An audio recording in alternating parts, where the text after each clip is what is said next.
Hello dear subscribers, today I will tell you how you can easily send photos or videos from your iPhone to another iPhone or to Mac.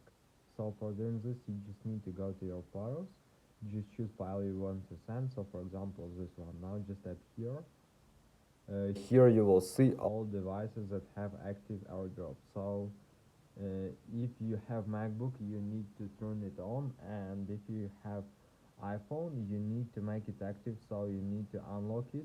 So after you will see this device here. So now let's choose MacBook Air, and here you can see AirDrop photo and just choose accept.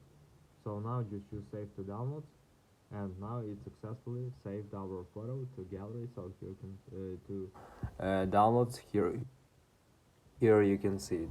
So thanks for watching, have a nice day, subscribe to my channel, click like, and goodbye.